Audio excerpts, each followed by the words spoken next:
Good morning, my name is Edgar and today's video I am going to talk about the topic knowing what. So to get started, let's talk a little about declarative knowledge. Declarative knowledge refers to knowledge of facts, concepts and principles that can be declared. This type of knowledge is often called knowing what, rather than knowing how. Declarative knowledge is the foundation of all other forms of knowledge and provides the context for understanding and applying procedural knowledge. For example, a person who has declarative knowledge about a particular topic will note the facts, concepts, and principles what are relevant to that topic. Declarative knowledge can be divided into two types, semantic knowledge and episodic knowledge. Semantic knowledge, it is the knowledge of concepts, facts, and principles that are generally true and applied in a wide range of situations. For example, knowledge of important historical events. Episodic knowledge, it refers to a specific knowledge that is linked to a specific time and place, and it is used to support semantic knowledge. Now I am going to show you several examples intended for teaching the English language. Number 1, memorize the most common verbs. Number 2, learn by repetition the grammatical rules of English. Number 3, listen to videos in the target languages. Number 4, talk to natives in their own language. And number 5, read appropriate books. That is all, teacher. Thank you very much. Procedural knowledge. Knowing how. Procedural knowledge is knowledge exercised in the performance of some task involving one's ability to do something.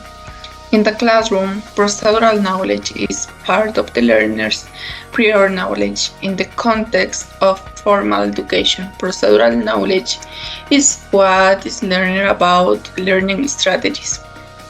This can be the specific tasks, roles, skills, actions, and sequence of actions used to achieve goals that a learner uses in the classroom. Examples. Number 1, how a child learns to count on hands and or fingers when learning mathematics for the first time. Number 2, how the student can form well-structured grammatical sentences.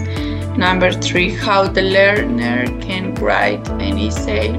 Number 4, how the learner can make a presentation to present a project.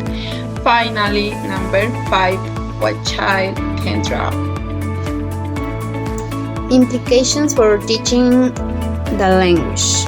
A teacher, through the analysis of standardized data, must know what difficulties students present in the areas of language learning, for example, listening comprehension or grammar.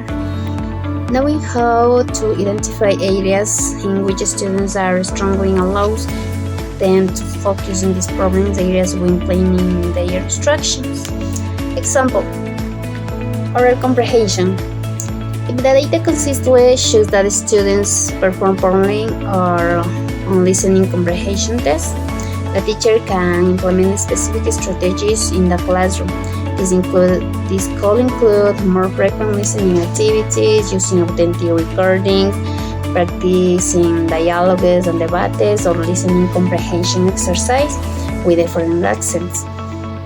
The case is that proactively use the data to adapt instruction and provide target support where students need it by focusing on problem areas identified through quantitative data. Teachers can deliver more effective and personalized instruction. thereby helping to improve students' language performance and understanding. Thank you. Hi teacher, I'm going to talk about a couple of implications about knowing how and knowing what. A teacher needs to know that there exist different kinds of learners, such as visual, auditory, and kinesthetic. And for this reason, there are different strategies and approaches for each one. Knowing how to apply them properly in class is a procedural knowledge. Knowing how to apply a correct strategy in one specific group, how to apply gamifications, realia, silent way method, how to expose to learners to a several vocabulary, being careful to not saturate them with too much information, but rather trying to ensure that the amount of information and the method applied is appropriated in each lesson. And about the competence and performance, languages have various levels of linguistic structures, and to acquire a proficiency in a target language, students have to identify these structures, so the teacher's competence has to be deep and well structured, since phonology, morphology, syntax, semantics, and pragmatic structures could be exposed to be understood by learners in an entertaining way. How? Through a well-structured performance. Teachers could perform in different strategies, making exercises with learners such as sound of letters, syllables, separating words, creating phrases with the interaction of students, in order that students can understand the context of the speech and they can acquire knowledge of linguistic structures in a natural way. And that's everything, teacher, and so much thank you.